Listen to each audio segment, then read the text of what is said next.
Very warm good evening to one and all. Hope my voice is clear and my PPT is visible to everyone.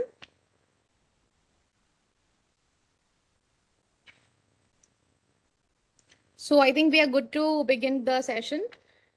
And thank you everyone for being a part of this webinar today organized by Patliputra Sahodaya. So let's begin the session. So the topic for today's session is effective communication. एक effective communication लेने के पीछे का ये reason है कि national education policy जो 2020 है उसका बहुत स्ट्रॉन्ग एम्फेसिस है कि एजुकेटर्स और बच्चों में लाइफ स्किल्स डाले जाएं एंड लाइफ स्किल्स की जब हम बात करते हैं सो वी बिलीव कि जो सबसे इम्पोर्टेंट लाइफ स्किल है जिसके ऊपर और सारे लाइफ स्किल्स बेस्ड है वो है इफेक्टिव कम्युनिकेशन। अगर हम कम्युनिकेट करने की के हुनर को नहीं अपने अंदर डालेंगे, नहीं सीखेंगे उसको, तो बाकी कोलैबोरेशन, क्यूरियोसिटी बात की चीज़ें हैं, हमें बिल्ड अप करना है कम्युनिकेशन से। सो ये एक ऐसा टॉपिक है which is the need of every professional and which is the need of every person dealing in a personal setting as well. So ये बहुत ही इंटरेस्टिंग टॉपिक है और ना कम्युनिकेट करने की सलाहियत से जो जो नुकसान आता है हम लोग उसके ऊपर बात करेंगे और कैसे कम्युनिकेट करने की क्या क्या टेक्निक्स होती हैं, स्किल होती हैं जो हमें अपने आप में डालनी है और अपने थ्रू अपने बच्चों में डालनी है। इसके ऊपर आज हम लोग बहुत आसानी से, बहुत ही सिंपल एग्जाम्पल्स के साथ, बिल्कुल कोई भी कॉम्प्लिकेटेड बड़े शब्दों का यूज ना किए बिना इफेक्टिवली कम्युनिकेट करना है इस सेशन को। So let's begin the session on effective communication. So effective communication एक आधारशिला है, एक कॉर्नर स्टोन है जिसको हम कह सकते हैं, जिसपे अगर जिंदगी में सक्सेस पाने का आपका मकसद है प्रोफेशनली एंड पर्सनली, तो कहीं ना कहीं इफेक्टिव कम्युनिकेशन के इस स्किल को हमें सीखना बहुत ज़्यादा ज़रूरी है। और ऐसा कोई भी इंसान नहीं होगा जो प्रोफेशनल या पर्सनल सेटिंग में सक्सेस नहीं चाहता। तो अगर ये चाहत है तो इस स्किल को अपनाने का यही करेक्ट प्लेटफॉर्म है जहाँ पे हम लोग सीख सकते हैं कि what are the techniques and अगर हमें आता भी है तो हम अपने बच्चों में ये स्किल कैसे डालें। तो ये ऐसा स्किल है जिसको अगर हमने प्राप्त कर लिया तो वो पर्सनल स्पेस हो या प्रोफेशनल सेटिंग हो, सक्सेस मिलने से कोई रोक नहीं सकता है। And it is this is believe to be the father and mother of all other skills. इसी के ऊपर सब कुछ बेस्ड है।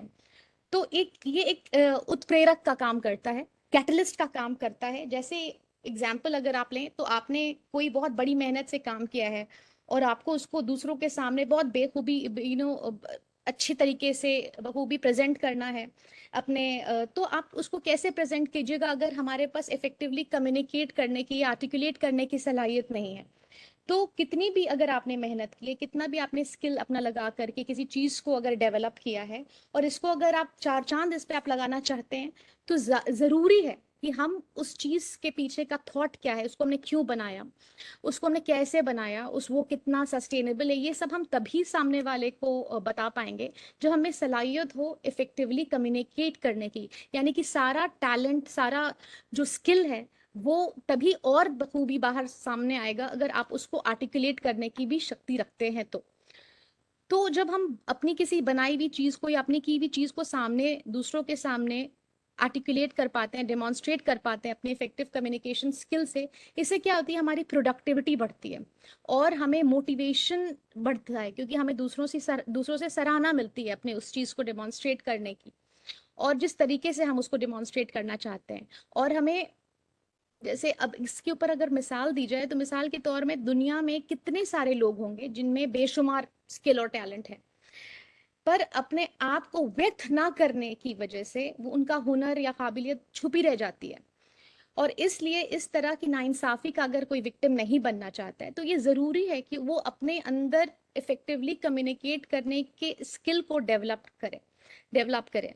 और कितनी दफ़ा हम लोगों ने पर्सनल स्पेस में, प्रोफेशनल स्पेस में देखा होगा कि हमारे पास बहुत ब्राइट आइडियाज़ आते हैं, बहुत ब्रिलियंट आइडियाज़ आते हैं और आपके दिमाग में वो चलता ही रहता है कि कोई और आके आपके सामने से उसको बहुत अच्छे से इफेक्टिवली कम्युनिकेट करके सारी वाहवाही लूट कर चला जाता है।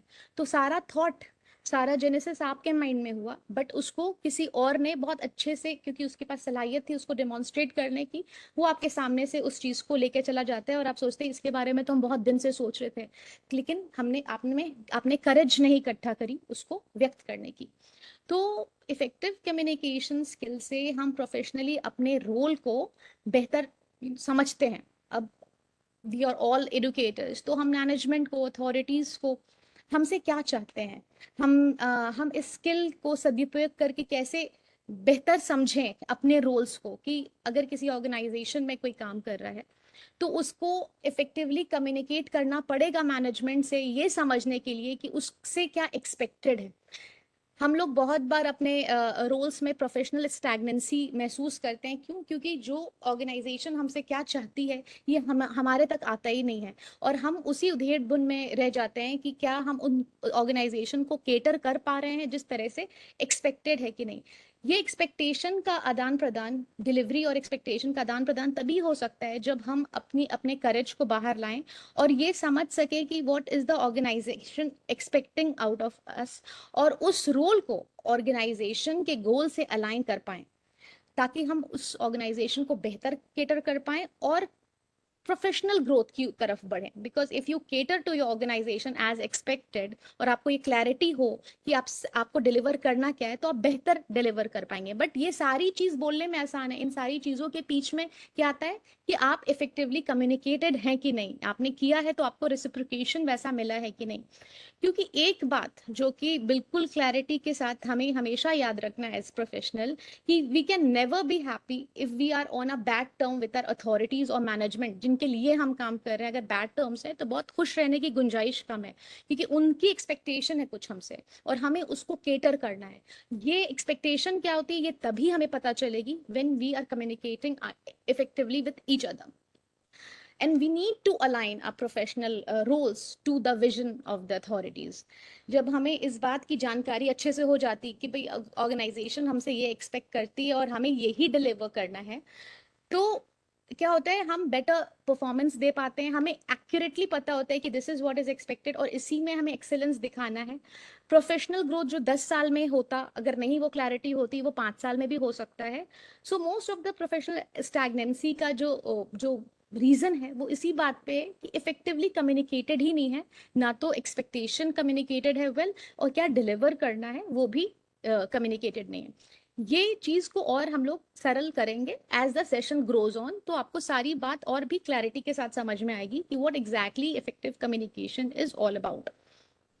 और ये समझना होगा कि इफेक्टिव कम्युनिकेशन एक ऐसा स्किल है जिसमें बहुत सारा करेज की जरूरत होती है, क्योंकि इट्स नॉट इजी कि आप जो चीज चाहते हैं वो सामने वाले को कम्युनिकेट इजीली कर लें। सो ये करेज हमें करना है कि हमें कोई भी चीज को असर्टिवली, रिस्पेक्टफुली, स्ट्रांगली और एक्सपेक्टेड रोल्स को अपने आप समझना है, और जो एक्सपेक्टेड रोल आपके समझ में आ गया कि this is what is expected out of अस, उसको बहुत ऑनेस्टली डिलीवर करना है। नाउ पर्सनल सेटिंग में भी इफेक्टिव कम्युनिकेशन कर पाना उतना ही उपयोगी है, क्योंकि ये रिश्तों में ट्रांसपेरेंसी लाता है। अगर हमने किसी के साथ इफेक्टिवली कम्युनिकेशन तो हम लोग करते हैं, बट इफेक्टिव यहाँ एक वर्ड है। इफेक्टिवली अगर हम लोग किसी के साथ कम्युनिकेट करते हैं, वो क्या होता है वो हम लोग समझेंगे।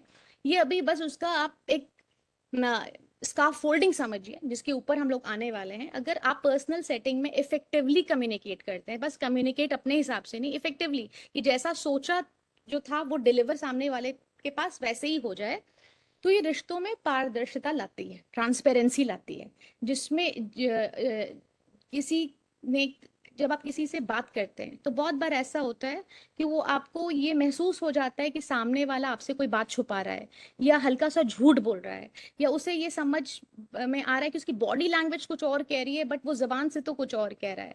तो हमें ये नहीं समझना है कि उसने ऐसा क्यों किया, हमें ये समझना है कि हम में ऐसी क्या कमी है, या हम कौन सा स्पेस उसको नहीं दे रहे हैं कि उसको झूठ बोलना पड़ रहा है, या उसको अपनी बॉडी लैंग्वेज को छुपाना पड़ रहा है, या वो खुलकर हमसे कम्युनिकेट नहीं कर पा रहा है। ताकि आगे इफेक्टिव कम्युनिकेशन हो पाए। जाहिर है ऐसा रिश्ता पर्सनल सेटिंग में सबके साथ तो बनाना मुमकिन नहीं है, बट जो हमारी की रिलेशनशिप है, जिनके साथ हमारा उठना बैठना है, जो 24 में से आपका 12 घंटा ले रहे हैं, उनके साथ तो आपको इफेक्टिवली कम्युनिकेट करना ही पड़ेगा, ताकि आपकी लाइफ में, हमारी लाइफ में हार्मनी रहे, पीस रहे। और जब हम पर्सनल सेटिंग में इफेक्टिव कम्युनिकेशन जो क्या होता है वो हम लोग समझेंगे, इफेक्टिव कम्युनिकेशन प्रैक्टिस करते हैं, तो हमारा रिश्ता गहरा बनता है, डीप बनता है। और सामने वाले को भी ये फील होता है कि मेरी बात को सुना जाएगा, मेरी बात को वैल्यू किया जाएगा। और चाहे इस इक्वेशन में, ये जो हमने रिलेशनशिप है हमारी, उसमें अगर कोई चूक भी हो जाए, कोई भूल भी हो जाए, तो इफेक्टिवली कम्युनिकेट करके, खुल के कम्युनिकेट करके, हम अपना हर पक्ष बताकर किसी भी मिसअंडरस्टैंडिंग या रिजेंटमेंट को रोक सकते हैं। जाहिर है इफेक्टिव कम्युनिकेशन जो है, सबसे ज्यादा जरूरी इसमें, एज आई सेड, कि आपकी हिम्मत है। कि आप, क्या बहुत बार क्या होता है, हमारा ईगो, हमारा बिलीफ सिस्टम, हमारी नर्चरिंग, ये हमें रोकती है सही बात बोलने से। हमें लगता है ये बोलने से शायद हम बहुत वल्नरेबल लगें, या ये बोलने से हम बहुत बेवकूफ लगें, या बोलने से मिसअंडरस्टैंडिंग और क्रिएट हो। तो बहुत जरूरी है कि आप वो सारी चीजों को सेट असाइड करके करेजियसली अपनी बात उस इंसान से, जो आपकी की रिलेशनशिप है, प्रोफेशनल और पर्सनल में, बोल पाए। लेकिन ये हिम्मत भी बेस्ड होती है इस बात पर कि आपके लिए सामने वाला रिश्ता जरूरी कितना है। तभी आप ये हिम्मत करेंगे कि ये इफेक्टिवली कम्युनिकेट हो। नहीं तो दुनिया में कुछ, कोई भी हमारे बारे में क्या सोचता है, इससे हमें कोई खास फर्क पड़ता नहीं है। बट 24 घंटे में अगर 12 घंटे आप किसी के साथ स्पेंड कर रहे हैं, या प्रोफेशनल सेटिंग में जिसको आपको रोज देखना है, वहां तो आपको ट्रांसपेरेंसी और कम्युनिकेट इफेक्टिवली करना ही पड़ेगा, ताकि हार्मनी हो। क्योंकि अगर मेरे साथ में बैठा हुआ इंसान ये नहीं जान रहा है कि हम गुस्से में हैं, या हम किसी तकलीफ से गुजर रहे हैं, या हम डिप्रेशन में हैं, और वो अपनी कोई दुनिया में जी रहा है, तो सोचिए कि किस तरीके की मेंटल अनार्की होगी। तो effective communication is the need of the hour, personal and professional space में, and I said it needs a lot of courage. तो हमारे लिए ये बहुत ज्यादा जरूरी। इसमें अगर एक एग्जाम्पल हम लोग लें, तो आपने ये वाली कहानी स्कूल में सुनी होगी कि गांधी जी ने एक बार अपने फादर का कुछ सोना चुरा लिया था। तो ये सोचिए कि अगर कोई इंसान चोरी करता है, तो उसके लिए एक्सेप्ट करना बहुत मुश्किल होता है। और माई एक्सपेरिमेंट्स विद ट्रूथ में सच बोलने की ही बात ज्यादा है।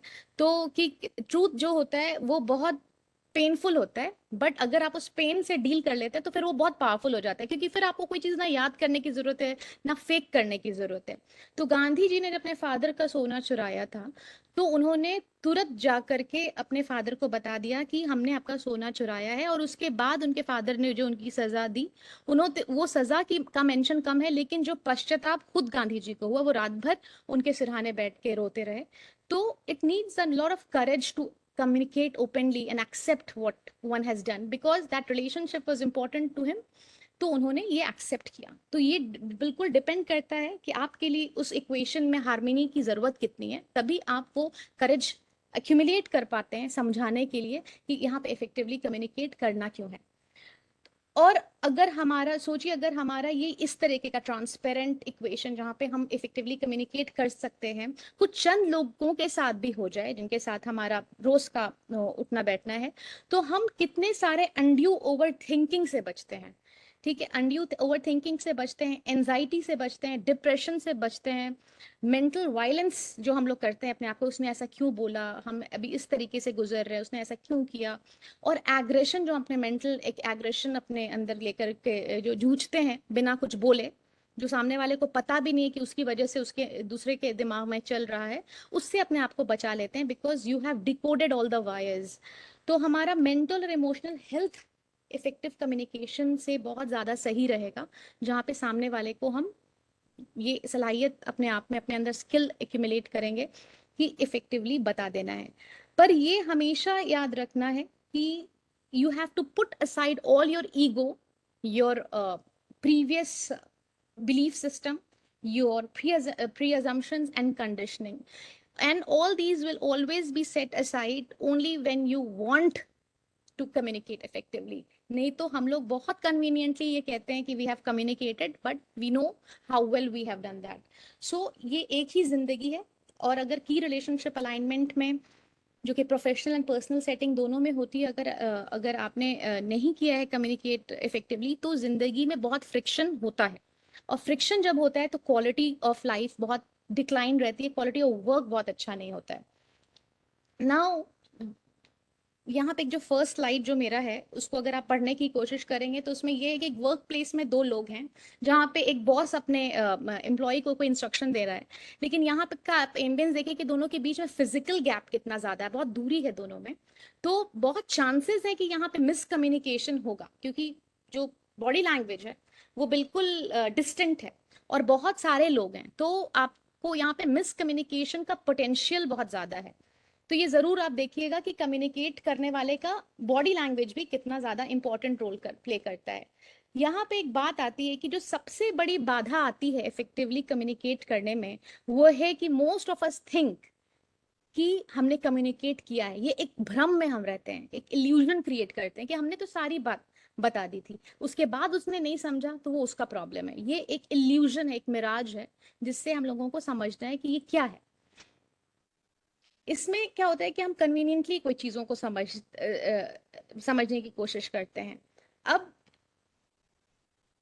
इसके पीछे का रीजन ये होता है कि हमें लगता है कि अगर हम पूरी बात बता दें, ये सब अंडर करंट है, हमें लगता है कि अगर हम पूरी बात बता दें और तो शायद कॉन्फ्लिक्ट होगा, और इंसान का एक बेसिक नेचर है कि वो कोई भी कॉन्फ्लिक्ट को अवॉइड करना चाहता है। वो कभी भी नहीं चाहता कि सामने वाला मेरी बात सुन के आईब्रोज रेस करे, तो वो ऐसी बातें बोलता है जानकर कि ये बात से वो इजिली सेल थ्रू कर जाए। तो हम लोग बहुत बार ये भ्रम इसलिए क्रिएट करते हैं, अनइंटेंशनली और इंटेंशनली, कि फ्रिक्शन ना, कोई मिसअंडरस्टैंडिंग ना हो, कोई ऐसा सवाल सामने वाला ना पूछ दे जिसके लिए बहुत ज्यादा मेरा एनर्जी लग जाए, या कुछ ऐसे सवाल आ जाएं जिसमें हम फंस जाएं। तो आप कन्वीनियंटली ऐसे फ्रेमिंग करते हैं अपने लाइंस की कि आप उससे सेल थ्रू कर जाएं, क्योंकि शायद जो सवाल आप प्रिडिक्ट करते हैं कि अगर आप पूरी बात बता देंगे तो आएगा, उसको उस जवाब को आप देने के लिए भी प्रिपेयर्ड नहीं है। तो हम बहुत सारी इंफॉर्मेशन को नोइंगली और अननोइंगली अपने तक रख लेते हैं, ये प्रिज्यूम करते हुए कि हमने तो कन्वीनियंटली कम्युनिकेट किया है, बट ये हमें समझना है कि हमने कितना कम्युनिकेट किया है। ये दूसरा जो स्लाइड है, इसमें आप देखिए तो सच एक ही है, बीच में जो जो पजल है चार, वो एक ट्रूथ है, लेकिन हर इंसान जो यहाँ पे खड़ा है वो उसको अपनी तरीके से परसीव कर रहा है। तो हम अगर ये समझते हैं कि हमने जैसे उस चीज को समझा है वैसे ही सामने वाला भी समझ लेगा, ये दूसरा इल्यूजन है जिसमें हम रहते हैं। तो हमें हमेशा ये समझना होगा कि सामने वाला किस जगह पे प्लेस्ड है, सामने वाले की अपब्रिंगिंग क्या है, कंडीशनिंग क्या है, उसका बिलीफ सिस्टम क्या है, उसका ईगो क्या है, उसकी समझ क्या है, किस पर्सपेक्टिव से भी वो देख रहा होगा, और फिर उस पर्सपेक्टिव से आप उससे बात करें। फॉर एग्जाम्पल, अगर आप अपने स्कूल के अथॉरिटी से बात करते हैं तो उनके पर्सपेक्टिव को माइंड में रख करके ही उनको डिलीवर करते हैं। सिमिलरली अगर आप किसी लोअर स्टाफ से बात करते हैं तो उनके पर्सपेक्टिव को देखकर अपनी लैंग्वेज को भी मॉड्यूलेट करते हैं, थोड़ा कोलोकियल बोलते हैं, ताकि आपका इफेक्टिव कम्युनिकेशन हो। तो ये हमें हर जहां भी we are talking, we have to understand कि उस इंसान का पर्सपेक्टिव क्या है। जब हम पर्सपेक्टिव से और अंडरस्टैंड करते हैं दूसरे के माइंडसेट को कि वो किस तरीके से इस चीज को देखता होगा, तब हम बेहतर कम्युनिकेट करते हैं। ये है हम लोगों का दूसरा स्लाइड, जो कि बहुत इंपॉर्टेंट एस्पेक्ट है कि हर इंसान इफेक्टिवली कम्युनिकेट तभी कर सकता है जब वो दूसरे के पर्सपेक्टिव से देखना चाहे। अब इसका एक एग्जाम्पल आपको दिया जाए तो मान लीजिए कि आई प्रिज्यूम कि हम एक बहुत ही स्ट्रिक्ट टीचर हैं, I am very very strict, and हमें अपने बच्चों को, क्लास के बच्चों को एक ट्रिप पे ले जाना है, और मेरी जो बॉडी लैंग्वेज उसमें बहुत गुस्सा है, मेरे जेस्चर्स में बहुत गुस्सा है, मेरा टोन, फेशियल एक्सप्रेशन बहुत गुस्से में, और हम अपने बच्चों को इंस्ट्रक्शन दे रहे हैं। और हमने पूछा कि क्या सारे बच्चों को समझ में आ गया है कि ट्रिप के दौरान कैसी एक्टिविटी होगी और क्या करना है और क्या नहीं करना है। अब डर के मारे जो बच्चे हैं वो बोल देते हैं हाँ, कि हाँ हमने सब समझ लिया, क्योंकि इनको क्या हमने किया है, डरा के इनसे पूछा है। तो जब इनसे हमने एक ऐसी तरीके से पूछा है जहां पे मेरा वर्बल और नॉन वर्बल क्लूज दोनों जो है वो बहुत एग्रेसिव है, तो 70% ऑफ द इंस्ट्रक्शन जो है वो बच्चों तक पहुंचा है नहीं, लेकिन बच्चों ने हाँ में हाँ मिला दिया है, और हम कन्वीनियंटली प्रिज्यूम करते हैं कि मैंने बहुत अच्छा कम्युनिकेट किया है। तो लेकिन क्या ये कम्युनिकेशन भी है? इफेक्टिव तो छोड़ दीजिए, ये कम्युनिकेशन भी नहीं है, क्योंकि I have given them instructions जहाँ पे बहुत सारे बच्चों को डाउट हुए होंगे, बहुत सारी क्लैरिटी उनको चाहिए होगी, बट हमने अपनी बॉडी लैंग्वेज से, जेस्चर से, फेशियल एक्सप्रेशन से एक ऐसी वॉल क्रिएट की है कि कोई हमसे कोई सवाल नहीं पूछ सकता है, but I have said everything which I wanted to say, but this is not effective communication. तो कितनी बार ऐसा होता है कि हम लोग ये चीजें करते हैं। सो इस सिचुएशन में जो सबसे बड़ा प्रॉब्लम क्या है कि ये इल्यूजन क्रिएट हुआ कि हमने तो कम्युनिकेट कर दिया है, और इस सिचुएशन में क्या होगा, इस ट्रिप पे अनार्की इनएविटेबल है, क्योंकि 70% जो इंस्ट्रक्शन है वो बच्चों को अभी तक समझ में ही नहीं आया है। सो इस सारी सिचुएशन में इसको मिसकम्युनिकेशन भी कहा जाता है, और ये इवेंट इसलिए उत्पन्न होता है, मिसकम्युनिकेशन इसलिए उत्पन्न होता है क्योंकि हमारे जो कम्युनिकेट करने का जो स्टाइल है वो अस्पष्टता से ग्रसित है, एम्बिगुअस है, उसमें कोई क्लैरिटी नहीं है, उसमें कोई पॉइंट ऑफ पेनिट्रेशन नहीं है कि कोई हमसे पूछ सकता है कि अगर ये प्रॉब्लम है तो इसके पीछे का रीजन क्या है। एक और जो बहुत महत्वपूर्ण जो एस्पेक्ट है इसका मिसकम्युनिकेशन का, कि क्यों हम लोग कम्युनिकेट, इफेक्टिव कम्युनिकेट और मिसकम्युनिकेशन, तीन अगर डिवीजन है, तो कम्युनिकेशन में, मिसकम्युनिकेशन में जो सबसे महत्वपूर्ण जो रोल है जिस पे रोशनी डालनी बहुत जरूरी है, वो है इमोशनल इंटरफेरेंस। क्योंकि इमोशनल इंटरफेरेंस का बहुत क्रूशियल रोल होता है मिसकम्युनिकेशन में, बिकॉज इमोशंस बहुत पावरफुल रोल प्ले करते हैं कि हम किसी भी मैसेज को, हमारे वर्ड्स नहीं बट हमारे इमोशंस कैसे सेंड हो रहे हैं, सामने वाला उनको कैसे रिसीव कर रहा है और फिर उनको कैसे इंटरप्रेट कर रहा है। तो हमेशा हमें ये देखना है कि जो इंसान हमें मैसेज दे रहा है उसका इमोशनल स्टेटस क्या है अभी। तो मान लीजिए कि कोई व्यक्ति अभी बहुत ज्यादा स्ट्रॉन्ग इमोशन से गुजर रहा है, बहुत उसको तेज गुस्सा आ रहा है, या वो बहुत ज्यादा खुशी में है। इस समय अगर हम इफेक्टिव कम्युनिकेटर हैं तो हमें ये समझना होगा कि जब कोई इंसान बहुत स्ट्रॉन्ग इमोशन से गुजरता है, बहुत गुस्से में होता है, या बहुत ज्यादा खुश होता है, या बहुत ज्यादा सैड होता है, उस समय उसकी असक्षमता होती है कम्युनिकेट करने की। अगर उस समय उसने कुछ बोला है तो उसका कोई वैल्यू होता नहीं है, क्योंकि मैसेज जो डिलीवरी होती है वो बुरी तरह से इम्पैक्टेड होती है। तो अगर सामने वाला गुस्से में और हम इफेक्टिव कम्युनिकेटर हैं तो मेरा दायित्व है ये समझने का कि अभी इसकी बोली हुई बात का कोई वैल्यू नहीं है। जब चीजें काम डाउन हो जाएंगी, जब ये real normal state of mind में इंसान होगा, तब ये जो बात बोलेगा उस बात की हम वैल्यू करेंगे। अभी तो ये बस एक इमोशनल वेंटिंग हो रही है, चाहे वो खुशी हो, बहुत ज्यादा दुख हो, या फिर बहुत ज्यादा गुस्से में। अगर गुस्से में बोली हुई किसी बात को हमने पकड़ के उसके ऊपर एक्शन ले लिया, इसका मतलब हम भी इफेक्टिव कम्युनिकेटर नहीं है। तो हमें ये समझना होगा कि सामने वाला स्ट्रॉन्ग इमोशनल स्पर्ट से गुजर रहा है। तो ये जरूर ध्यान रखें कि कोई व्यक्ति अगर इससे गुजर रहा है तो उस वेट, उसको उसके उस गुस्से के, या उसके उस दुख के, या उसके उस खुशी के, स्ट्रॉन्ग इमोशंस पॉजिटिव और नेगेटिव के पास होने का हम वेट करें, तब हम आगे अपनी बात बढ़ाएंगे। और ये बिल्कुल होता है, और हम कन्वीनियंटली बहुत सारी चीजों को बिलीव करते हैं, जबकि उस समय वो इंसान अपने नॉर्मल स्टेट ऑफ माइंड में नहीं कुछ बोल रहा है, वो स्पर्ट्स से गुजर रहा है। तो इमोशनल इंटरफेरेंस बहुत ज्यादा जरूरी है। यहाँ पे एक और एग्जाम्पल आपसे शेयर करें तो इसमें और क्लैरिटी आपको होगी कि दो इनफेक्टिव कम्युनिकेटर्स हैं, मान लीजिए दो ऐसे कम्युनिकेटर्स हैं जिनको इफेक्टिवली कम्युनिकेट नहीं आ रहा है, और उसमें से एक को बहुत तेज गुस्सा आ जाता है। तो आप देखेंगे जब किसी को गुस्सा बहुत आता है तो अंदर में जितना भी टॉक्सिन्स होता है ना, वो उसकी जबान से निकलता है। तो एक एंगर ऐसी चीज है। तो आप देखिएगा जब भी कोई इंसान एंगर में होता है तो वो वर्ड्स भी ऐसे चुनता है जिससे सामने वाले को वो अटैक कर सके।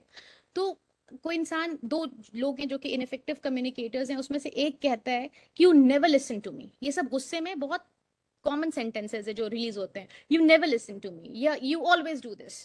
सो ये स्टेटमेंट में क्या है, एंगर है और फ्रस्ट्रेशन है, जहां पर बोलने वाले ने अपना सारा एंगर और फ्रस्ट्रेशन दो वर्ड्स पे डाला, नेवर पे और ऑलवेज पे, ताकि जो वर्ड नेवर और जो ऑलवेज है, you never listen to me और यू ऑलवेज डू दिस, एक एग्जैजरेशन है जो कि इन्फ्लुएंस है एंगर से, ताकि ये मैसेज ऐसे सामने वाले को अपीयर हो कि उसके ऊपर आरोप लगाया जा रहा है, और ज्यादा स्ट्रांगली जाए देन इंटेंडेड। बट ये याद रखना है कि ये इंसान गुस्से में है, अब सामने सुनने वाला भी इफेक्टिव कम्युनिकेटर नहीं है, तो इसको ये क्या लगेगा कि सामने वाले ने तो कभी पहली बार ऐसा किया है, तो ये ऑलवेज वर्ड क्यों बोल रहा है, या हम तो हमेशा इसकी बात मानते हैं, ये नेवर वर्ड क्यों यूज कर रहा है। अब इसने भी गुस्से में जो एग्जैजरेटेड वर्ड्स निकले इमोशन से, उसको ये पकड़ रहा है, क्योंकि ये भी इनफेक्टिव कम्युनिकेटर है। और इसको क्या लगता है कि हमें अटैक किया जा रहा है, और वो बहुत डिफेंसिव होके इसके ऊपर और बहस हो रही है, क्योंकि वो डिफेंड कर रहा है अपने आप को कि आई तो नेवर डू दिस, और I always listen to you, this is the first time. और इससे क्या होता है, इल्जाम चलता रहता है आगे पीछे, और इस तरह से आर्ग्यूमेंट एक्सकेलेट हो जाता है, और ओरिजिनल जो इशू है वो और ज्यादा बढ़ता चला जाता है।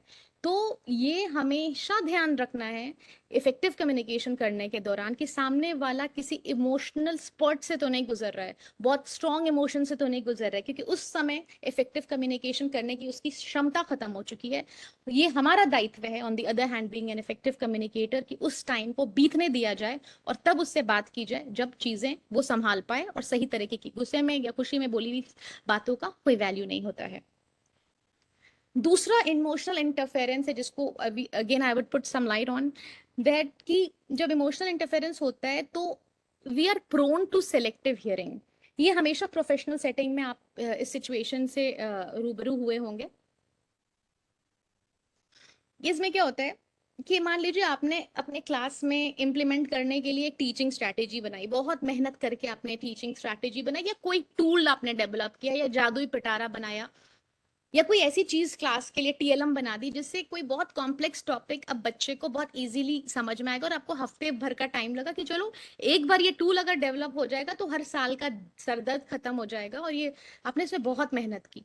ठीक है, और स्कूल में बहुत सारी चीजें होती है, लॉग बुक बनाना होता है या कुछ, जिसमें बहुत वीक्स लगते हैं, एंड देन बहुत मेहनत लगती है, और आपको लगता है कि मोटिवेशन तो कुछ होना चाहिए, कोई एक्नॉलेजमेंट, कोई अप्रिसिएशन तो होना चाहिए, because that is human nature to seek for appreciation. तो आपने मान लीजिए कोई टीचिंग स्ट्रैटेजी बनाई जिससे अब बच्चों को बहुत कोई कॉम्प्लेक्स जो टॉपिक है अब बड़ा सिंपली समझ में आ जाएगा, इसमें आपकी बहुत रात दिन आपने एक कर दिया। और अब आपने सोचा कि जब आप ये मैनेजमेंट को, क्योंकि मैनेजमेंट का भी बड़ा कंसर्न था कि ये टॉपिक जो है बहुत बच्चों को दिक्कत होती है, बोर्ड्स में आता है, तो आपने उसके लिए एक स्ट्रैटेजी बनाई जिससे आपको बड़ा आसानी से आप ये बच्चों को आप समझा देंगे। आप बहुत खुश हैं कि चलो एक हफ्ते की मेहनत तो लगेगी बट मैनेजमेंट का अप्रिसिएशन मिलेगा, तो आप इस मोटिवेशन से इस टूल को आप डेवलप कर रहे हैं। बनने के बाद, पूरा उसको कंप्लीट करने के बाद, जब अपने मैनेजमेंट के पास उसको दिखाने जाते हैं, तो आपके मैनेजमेंट का उसके ऊपर कमेंट होता है कि you have made a great tool but there are few areas that still needs improvement. इसमें क्या होता है, इमोशनल बायस एक चीज होती है जिसको समझना बहुत जरूरी है, इससे हमारी जिंदगी आसान होगी। इस समय आपके अंदर जब, अगर आपका मैनेजमेंट जो आपने एक हफ्ते मेहनत की है रात दिन एक करके, अगर ये कमेंट कर दें कि you have made a great tool but there are few areas that needs improvement, तो इस समय जो हमारे अंदर क्या इमोशंस जनरेट होंगे कि कुछ भी कर लो, अथॉरिटी खुश नहीं होती है।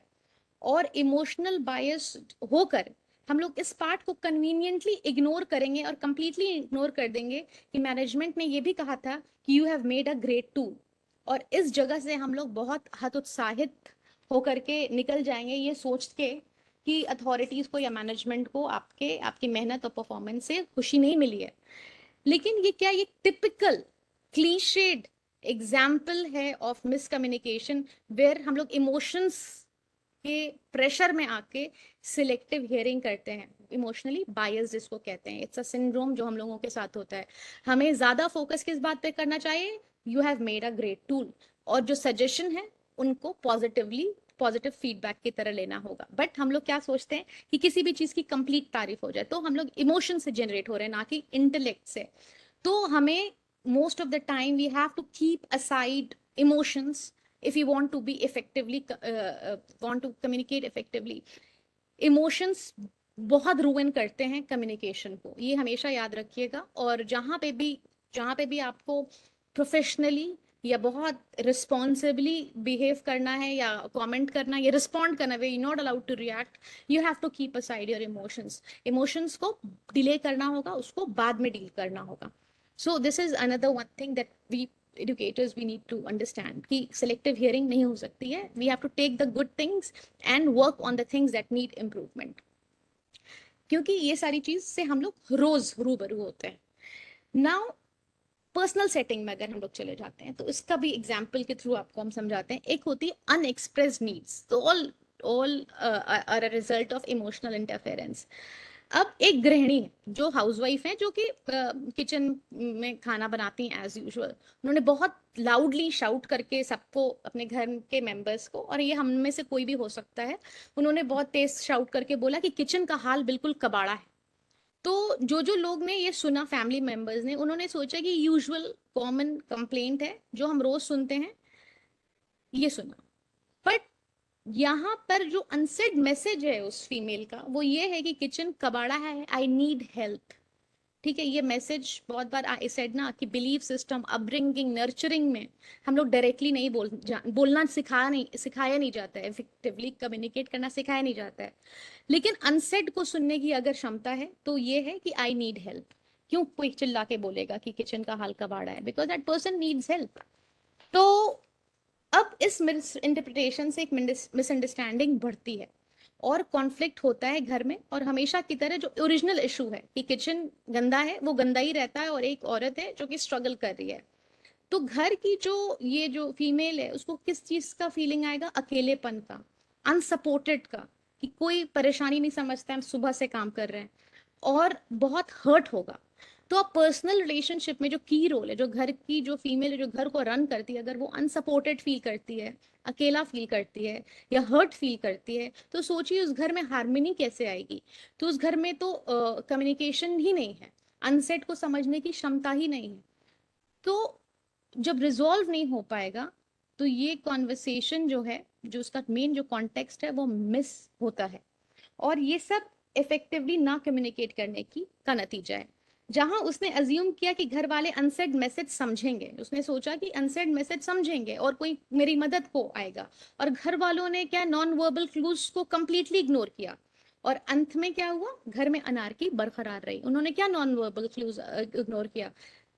गुस्सा, फ्रस्ट्रेशन, सामान का पटकना, इधर से उधर जोर से रखना, ये सब नॉन वर्बल क्लूज है, जहां पे that person is shouting for help but is not saying it verbally.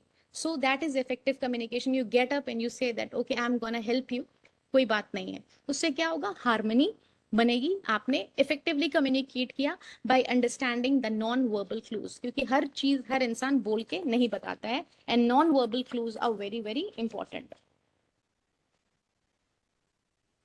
अब इस पॉइंट पे हमें इस बात की क्लैरिटी हो चुकी है कि व्हाट इज मिसकम्युनिकेशन, करेक्ट, कि मिसकम्युनिकेशन क्या होता है। अब हमें ये समझना है कि कम्युनिकेशन क्या होता है। सो दिस पिक्चर, ये आप देखेंगे अंधेरे से उजाले की तरफ है। Good communication is the bridge between confusion to clarity. अगर हमें कंफ्यूजन है बहुत, सामने वाला मेरे बारे में क्या सोचता है, वो हमें कमतर समझता है, वो हमें अच्छा समझता है, उसके दिल में मेरे लिए क्या है, you need to ask that person and you need to make it very very clear so that you save yourself from a lot of mental anxiety, overthinking, depression, because life is very short and mental health is very very important. अब ये सारी बातों से clarity हो चुकी कि miscommunication क्या होता है, क्योंकि मिसकम्युनिकेशन कम्युनिकेशन से ज्यादा होता है। इससे निजात पाने के लिए हमें इसको समझना बहुत जरूरी था। Now that we have understood it by and large, let's move on to how to communicate effectively. यहाँ पे एक फोटो हमने डाली है।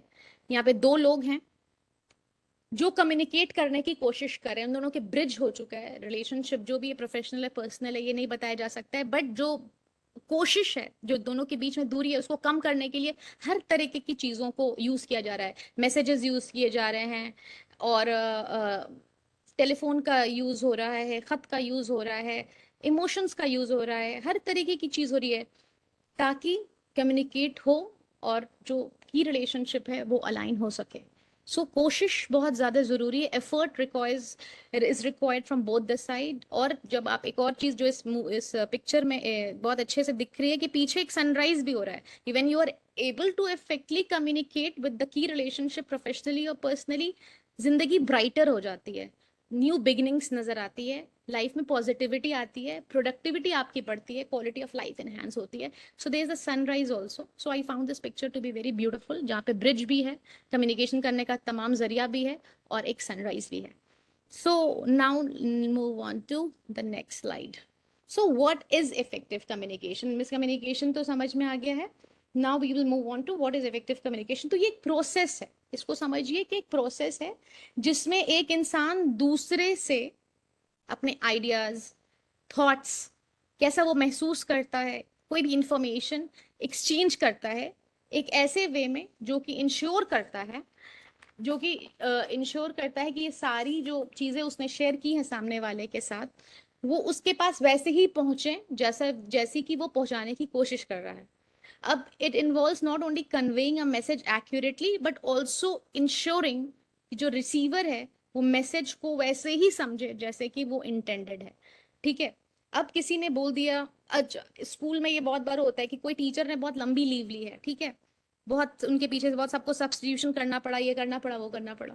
अब वो टीचर एक हफ्ते की वीक की बाद आती हैं, तो आप जब उस टीचर को इंटर करते हुए देखते हैं तो आप देखते हैं कि वो बहुत ही डिप्रेस्ड हैं, उनके चेहरे पे काफी तनाव है, परेशानी है, and she has come after 1 week.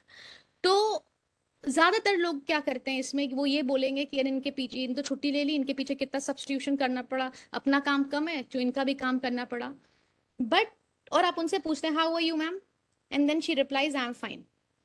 लेकिन जो नॉन वर्बल क्लूज है वो ये है that she is not well, something has happened at her place, that she was on leave for 1 week and things are still not fine with her. लेकिन हम लोग क्या सुन रहे हैं, आई एम फाइन। बट वो क्या बता रही हैं, वो बता रही है, उनकी पूरी वेशभूषा बता रही है कि शी इज नॉट फाइन। तो ये वर्बल क्लूज से ज्यादा नॉन वर्बल क्लूज आपको बताएंगे कि वो इंसान किस तरह से महसूस कर रहा है। ये हम लोग सबको ही जानते हैं, किस तरह की सिचुएशन स्कूल में आती है कि जहाँ पे हम लोग कन्वीनियंटली मिसअंडरस्टैंड करते हैं और कम्युनिकेट नहीं करते हैं।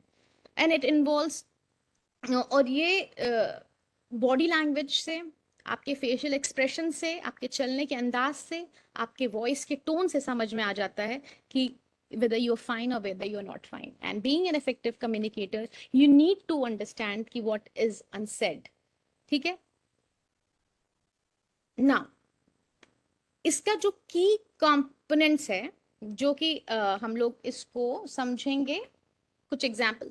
अब सबने ये सोचा होगा कि इसमें कैसे क्या क्या उसके कंपोनेंट्स होने चाहिए जिससे कि आप अच्छे से कम्युनिकेट करें। तो सबसे पहला है कि क्लैरिटी होनी चाहिए, एग्जाम्पल के थ्रू समझाएंगे आपको। कंपोनेंट्स को आप एक बार देख लीजिए कि आप जो भी कम्युनिकेट करते हैं वो क्लैरिटी हो, कॉन्शियसनेस हो, होशो हवास में बोले कि I am conscious of what I am saying. अगर आप किसी डेथ में गए हैं तो आप कॉन्शियस हो कि आप वहां पे सैड जेस्टर्स में एम्पैथी दिखाने के साथ बात करें। ठीक है, तो you need to be very very conscious. अगर कोई हैप्पी चीज है तो आप उसमें सैडनेस ना दिखाएं। अगर आपका मूड बहुत खराब है और सामने वाला आपका की रिलेशनशिप को सक्सेस मिली है, you need to be conscious कि okay I am not feeling well but I need to make sure to the other person that this is a big deal that has happened to him. नहीं तो सबसे ज्यादा तो miscommunication वहीं पे होगा कि सामने वाले का प्रमोशन हुआ है, आपका मूड खराब है, आपने कम्युनिकेट कर दिया अपने स्टाइल में बिना ये समझे कि आई वॉज कॉन्शियस और not of the things that that person was trying to convey. So consciousness is very very important. Then coherence, कि आप जो कम्युनिकेट कर रहे हैं, ऐसा नहीं कि बहुत कॉम्प्लेक्स सेंटेंसेस आप दे दें। अब क्या होता है, हम लोग, बहुत सारे लोग बहुत छोटा छोटा इंस्ट्रक्शन ही फॉलो कर सकते हैं, लेकिन हमने किसी को बम्बार्ड कर दिया कि स्ट्रिप पे जाना है तो पहले ये करना है, फिर वो करना है, ये करना है, उसको ये नहीं समझ में आया कि कहाँ से बिगिन करना है। तो आपको कोहेरेंट बनाना है, छोटे से बड़े की तरफ जाना है। बड़े से छोटे की तरफ अगर आप बोल रहे हैं, इसका मतलब आप कम्युनिकेट नहीं कर रहे हैं सही से, या फिर आपको खुद समझ नहीं है उस चीज को। लिसनिंग, स्पेशली कम्युनिकेट का मतलब सिर्फ आपका बोलना नहीं है, उसका सुनना भी है, जो वो नहीं भी कह रहे हैं वो भी सुनना जरूरी है। फीडबैक, कि क्या मेरी बात समझ में आई, कोई ऐसा पहलू जो नहीं समझ में आया तो आप उसमें फीडबैक। एम्पैथी, सामने वाला चाहे ऐसी कोई भी बात बोल रहा हो जिससे आप नहीं सहमत है, लेकिन आपको एम्पैथी तो दिखानी पड़ेगी कि I have not gone undergone these feelings but I do relate, I do try to understand कि तुमको अच्छा नहीं लग रहा होगा। मेरे साथ ऐसा नहीं हुआ है, मेरे घर में किसी की डेथ नहीं हुई है, बट तुम्हारे यहाँ हुई है। आई not empathize but maybe I can sympathize and you have all my time and energy इस चीज से तुम बाहर निकलने के लिए। तभी आप effectively communicate कर रहे हैं। Non verbal communication, like I said, somebody said I'm fine but ऊपर से नीचे fine नहीं है। नॉन वर्बल कम्युनिकेशन, जैसे कि किचन में होता है कि मदर्स गुस्सा हो जाती हैं, सामान इधर उधर थोड़ी आवाज आने लगती है, तो you have to understand that person is asking for help. सबके पास करेज नहीं होता है ये बोलने का कि कम एंड हेल्प मी, या सब में वो ईगो साइड में रख के बोलने की हिम्मत नहीं होती है कि आओ मेरी मदद करो। उसको लगता है कि कुछ चीजें बिना बोले भी लोग समझें। तो अगर आप इफेक्टिव कम्युनिकेटर हैं, you will have to understand the non verbal communication as well. Now move on to the next slide. ये एग्जाम्पल से और समझ में आएगा। Now Indian educator who are great communicators, इसमें हमने एग्जाम्पल दो टीचर्स का लिया था, बट टाइम कंस्ट्रेंट की वजह से I am sticking on to our very favourite Khan sir. मेरा दूसरा जो एडुकेटर है जो कि मेरे पर्सनल फेवरेट हैं वो है विकास दिव्या कीर्ति सर। लेकिन आई सेड 1 घंटे का सेशन है तो उनके ऊपर जाना मुश्किल था, इसीलिए हमने इन्हीं को रखा है। अब खान सर के बैकग्राउंड के बारे में आई थिंक कि 90% लोगों को यहाँ पे पता होगा। सबसे जो प्राउड फील करने वाली बात है कि अपने ही पटना के हैं। तो खान सर जो है वो वेल नोन एडुकेटर हैं और यूट्यूबर हैं पटना के, और बहुत पॉपुलैरिटी गेन की for his unique engaging teaching style. और खान सर जीएस का रिसर्च सेंटर चलाते हैं, और अपने वे किस चीज के लिए मशहूर है कि बहुत कॉम्प्लेक्स चीजों को एकदम तोड़ के बताते हैं, एकदम एनालिसिस कर देते हैं, सिंथेसिस कर देते हैं चीजों का। और उनकी जनरल स्टडीज के लिए वो प्रिपेयर करते हैं कॉम्पिटेटिव एग्जाम में, ये सब कोई जानता होगा जो यूट्यूब देखता है। इनकी जो खूबी है कि ये डिफिकल्ट बहुत कॉम्प्लेक्स टॉपिक्स को, ज्योग्राफी को या हिस्ट्री को या एंशियंट इंडिया को जो बहुत जटिल है, उसको एकदम छोटे छोटे टुकड़ों में सिंपल कर देते हैं, अंडरस्टैंडेबल कर देते हैं, डाइजेस्टेबल कर देते हैं। सो फॉर इंस्टेंस कि कोई हिस्ट्री या ज्योग्राफी पढ़ रहा है तो उसको वो अब सबसे पहली बात कि एवरीडे लैंग्वेज में बोलते हैं, बहुत बार तो कोलोकियल लैंग्वेज यूज करते हैं, बहुत रिलेटेबल एनालॉजीज यूज करते हैं, जैसे घर की कोई बात ये बता देंगे, जैसे जैसे मेरे घर में ही कुछ हुआ हो। और बहुत कॉम्प्लेक्स टॉपिक्स को बच्चों के लिए एकदम एक्सेसिबल बनाते हैं, जो बच्चे ने कभी देखा नहीं, जो उनके लिए बिल्कुल एलियन है, वो उनके लिए लगता है कि अरे ये तो जाना हुआ है, ये तो बिल्कुल एक्सेसिबल है, ये बिल्कुल रिलेटेबल है। ये इनकी खूबी है। ये खूबी इन्होंने कैसे इनकी है, क्योंकि he is a beautiful communicator. अच्छा, डाइवर्स बैकग्राउंड के बच्चों को ये एड्रेस करते हैं, क्योंकि डाइवर्स बैकग्राउंड का जब इंसान होता है तो आपकी लैंग्वेज पे उतना ही कमांड होना चाहिए, क्योंकि बहुत बार हम लोगों ने सेशंस में देखा है कि बच्चा रबर को, इरेजर जिसको हम लोग कहते हैं, कुछ ऐसे शब्द बोलता है कोलोकियल लैंग्वेज में, मिटोनी, मिटोनी, मिटोनी इज द वर्ड जो कि कोलोकियली यूज होता है। अब खान सर की खूबी ये है कि वो मिटोनी भी बोलेंगे, वो इरेजर भी बता सकते हैं, वो रबर भी बता सकते हैं। तो जब इंसान ऐसी भाषा में हमें सिखाता है जो मेरी अपनी भाषा है, जिसको हम घर में यूज करते हैं, तो उस कॉन्सेप्ट को कोई मेरे दिमाग से हटा नहीं सकता है, चाहे कितनी भी कोशिश करे। तो ये खासियत है खान सर की। और तभी उनका इतनी फैन फॉलोइंग है, क्योंकि ये वहां उस लेवल पे जाकर सिखाते हैं जहाँ पे एडुकेशन कोई सोच नहीं सकता था कि वो लोग एडुकेट भी हो सकते हैं, और डिफिकल्ट सब्जेक्ट को ग्रास्प करने की शक्ति पैदा करते हैं, और इंश्योर करते हैं कि हर बच्चा, चाहे वो किसी भी बैकग्राउंड का हो, उसमें कॉन्फिडेंस हो और इंटरेस्ट हो लर्निंग में। वो ऐसा एक बीज डाल देते हैं कि अगर खान सर कर सकते हैं तो कोई भी कर सकता है। उनका एक बहुत क्लीशे डायलॉग है कि ऐसा पढ़ाएंगे कि भूल नहीं पाओगे। सो ये टीचर का जब कॉन्फिडेंस है कि ऐसा पढ़ाएंगे कि आप भूल नहीं पाइएगा, तो सोचिए बच्चों का कॉन्फिडेंस और इंटरेस्ट कहाँ जाता होगा। So this he has attend only through his great communication style and his mastery over the subject. दूसरा जो बहुत अच्छा है, क्योंकि एडुकेटर है हम लोग, तो हमें भी इंस्पिरेशन लेना चाहिए कि क्यों इतनी फैन फॉलोइंग, इनको एज अ टीचर इतना क्यों पसंद किया जाता है।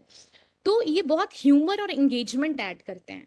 तो खान सर ह्यूमर बहुत ज्यादा यूज करते हैं, कोलोकियल लैंग्वेज बहुत यूज करते हैं, लोकल डायलेक्ट्स बहुत यूज करते हैं, रिलेटेबल बनाते हैं, एंगेजिंग बनाते हैं, आपसे ही रिलेटेड कोई बात वो बता देंगे, ऐसे लगेगा कि हमारे घर की बात है। और बहुत humorous anecdotes, light hearted teaching approach, और ये लगता है कि जो ये टॉपिक है ये बिल्कुल मतलब इजी है और अपने आसपास हो रहा है। और इसका बेनिफिट क्या होता है, ये स्टूडेंट्स को अटेंटिव रखता है। सबसे बड़ी बात कि बच्चा सोए नहीं, जागा रहे। एजुकेशन में सबसे प्रॉब्लम ये होती है कि बच्चे आजकल जो मोबाइल यूजर्स हैं इतने ज्यादा, जहाँ बच्चों को इतना डोपामीन मिलता है, एक एडुकेटर उनको जगा करके सुना पाता है, अटेंटिव रख पाता है, इंटरेस्ट रख पाता है, और उनकी मोनोटनी को ब्रेक कर पाता है, और लर्निंग को इंजॉयबल बना देता है, ये अपने आप में ही बहुत इंपॉर्टेंट है। और विजुअल एड्स का बहुत ज्यादा यूज खान सर करते हैं। He uses a lot of maps, diagrams, real life examples to illustrate his points, which help students visualise and better understand the material. जो चीज मेरे बोलने से ना समझ में आए, वो पीछे विजुअल एड से समझ में आती है।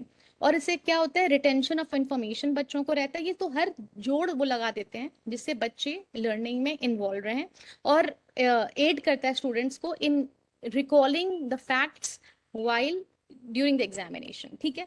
सो ये है खान सर की बहुत ज्यादा टीचिंग स्टाइल, क्योंकि he is a great communicator. इनको पता है कि केटर कैसे करना है, बच्चों को अटेंटिव और इंगेज कैसे रखना है। Now I will take a example from a movie. Movie बहुत ज्यादा इंपॉर्टेंट हो जाती है लास्ट सेशन के अंत में। अगर हमने किसी का अटेंशन बनाने में इफ आई फेल्ड, तो बॉलीवुड बहुत हेल्प करता है। So I always keep a Bollywood example at the end, ताकि सबको इंटरेस्ट बना रहे। Now this is a movie, can you guess the name? बहुत सबने देखी होगी, 95% तो लोगों ने देखी होगी ये मूवी। यस, चक दे। सो ये मूवी है चक दे, ये सबको ही जानता होगा। इंडियन हॉकी फीमेल टीम के कोच थे कबीर खान, और बहुत सीरीज ऑफ लॉसेस के बाद अपनी अपना अस्तित्व खो चुकी थी इंडियन फीमेल हॉकी टीम, और अपने अस्तित्व वापस, आइडेंटिटी वापस उसको चाहिए थी। तो उसके लिए अपॉइंट किया जाता है किसको? द कोच कबीर खान को। तो ये कैसे एक जो लूज की हुई टीम है, जो बिल्कुल जिसको, जिसकी कोई इज्जत अब नहीं है, जो अपना अस्तित्व, अपनी आइडेंटिटी सब खो चुकी है, वो कैसे जीतेगी, ये कोच कबीर खान के हाथ में है। तो उन्होंने कैसे इफेक्टिव कम्युनिकेशन के थ्रू ये प्राप्त किया, ये हम लोग समझेंगे, क्योंकि मूवी के थ्रू बहुत अच्छे से समझ में आएगा, क्योंकि मूवी देखी होगी तो आप सीन को रिलेट कर पाएंगे।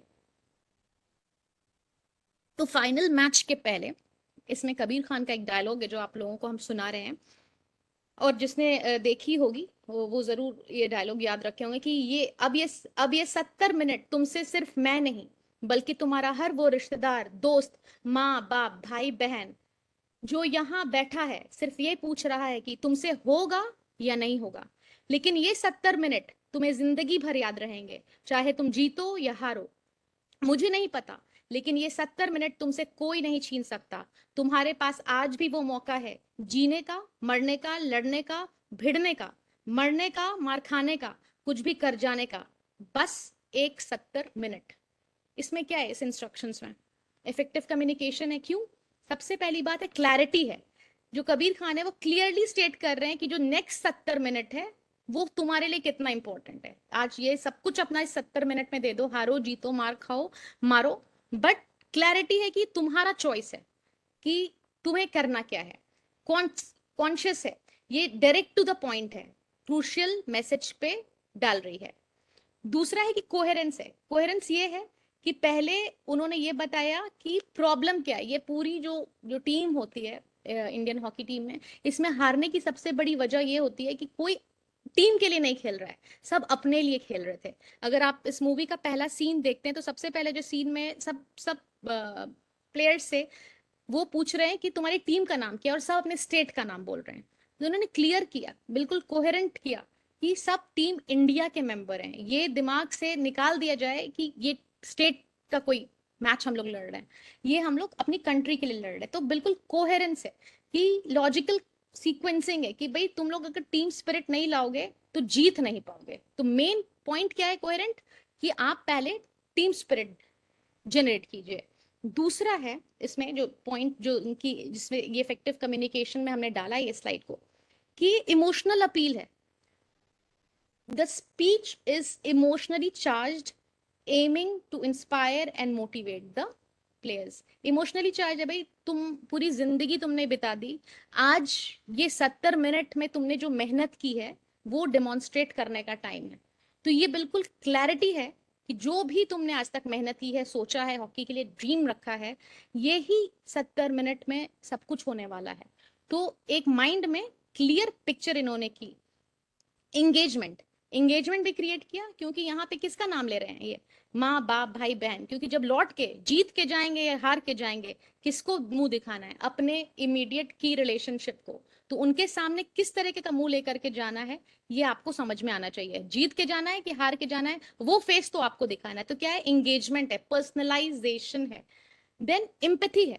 ये भी उन्होंने बोला, ये पता है कि बहुत मुश्किल होता है टीम के लिए खेलना, जबकि जब अभी तक आप लोग सिर्फ अपने लिए खेल कर आए हैं। जब कोई इंसान सिर्फ अपने लिए खेलता है तो उसको टीम के लिए खेलना बहुत मुश्किल होता है। तो I empathise, but now we have to play for the team. और नॉन वर्बल कम्युनिकेशन, आप अगर इस ये पिक्चर देख पा रहे हैं अपने फोन पे, तो देखिए उनका बॉडी लैंग्वेज क्या है। एकदम स्टर्न, आई कॉन्टैक्ट एकदम स्ट्रेट है, टोन ऑफ वॉइस एकदम स्टर्डी है, स्टर्न है, और बहुत असर्टिव है, क्योंकि ये कोई मजाक की बात नहीं है, यहाँ पे कंट्री की बात है। और जब बात कंट्री की हो तो मजाक नहीं हो सकता है। और एक विजुअल पिक्चर क्रिएट की है सबके दिमाग में कि जब कोई प्लेयर वहां पे होगा इन द फील्ड, तो उसके माइंड में एक ही चीज दिखाई देगी, वो है 70 मिनट्स। इसी के लिए उन्होंने बार बार 70 मिनट बताया है, ताकि उनको समझ में आ जाए कि अभी तक की पूरी जिंदगी एक तरफ और ये 70 मिनट मेरे एक तरफ। तो कबीर खान की स्पीच में क्या है, इफेक्टिव कम्युनिकेशन स्किल का हर कंपोनेंट है, क्लैरिटी है, कॉन्शियस है बिल्कुल कि टीम को किस तरीके की मोटिवेशन और एग्रेशन की जरूरत है। इस मूवी में एक जगह पे आपने सीन देखा होगा जहां पे ये लोग मैकडोनल्ड्स में खाना खाने जाते हैं और बिल्कुल इनकी टीम यूनाइटेड नहीं है, मगर दो नॉर्थ ईस्टर्न लड़कियों को बाहर के कोई गूंस छेड़ते हैं तो पूरी टीम उनको प्रोटेक्ट करने में लग जाती है। और ये स्ट्रैटेजी शाहरुख खान ने बनाई थी मूवी में, ताकि टीम स्पिरिट निकल करके आए।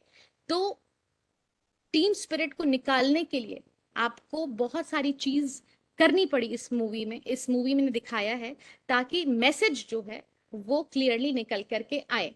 तो इमोशनल अपील इसमें नजर आई, जहां पे दो लोगों के लिए सारी टीम एक साथ हो जाती है। ये जरूरी इसलिए था क्योंकि लूज करने का जो बेसिक रीजन था कि टीम में यूनिटी नहीं थी। तो यूनिटी क्रिएट करने के लिए उसमें एक स्टेप लिया गया था कि एक रिहर्सल की जाए कि अगर दो लोगों को मार्जिनलाइज किया जाएगा तो क्या टीम उसके लिए स्टैंड लेगी कि नहीं। तो these are all non verbal clues of effectively communicating. हर कोई वर्बली नहीं बता सकता है, बहुत बार नॉन वर्बल चीजें भी होंगी जिससे आपको समझ में आएगा कि वेदर जो कोच ने मैसेज दिया है टीम स्पिरिट का, वो ऑफ द फील्ड भी जनरेट हुआ है कि नहीं। और दिस इज वन एग्जाम्पल जहाँ पे आई फेल्ट कि Chak De is a beautiful movie with a beautiful message. बात है मेटा कॉग्निशन की, हम लोग मूवीज तो बहुत सारी देखते हैं बट ये नहीं देखते हैं कि वो मैसेज हमें देना क्या चाहती है। तो इफेक्टिव कम्युनिकेशन के लिए Chak De I found to be very very interesting. So, this is the end of my session. Thanks a lot for all your nice comments, and I will take your leave now and hope by the end of this session, everybody aspires and becomes very good communicators by listening to things which are not even said, and be most of us we react instead of responding. तो हमें emotions को बहुत बार side रखना पड़ता है, और emotional interference की वजह से क्या होता है कि बहुत बार हम सही बात कम्युनिकेट नहीं करते हैं और रिएक्ट कर जाते हैं। या तो हमें इमोशंस को डिले करना है और रिस्पॉन्ड करना है, और रिएक्ट नहीं करना है, and we have to become very good communicators. ये एज एडुकेटर्स हमारा दायित्व है, because we are nurturing the generation next, and we have to nurture good communicators so that this place becomes a peaceful place for the generation next. Thanks a lot. Thanks for all your nice comments.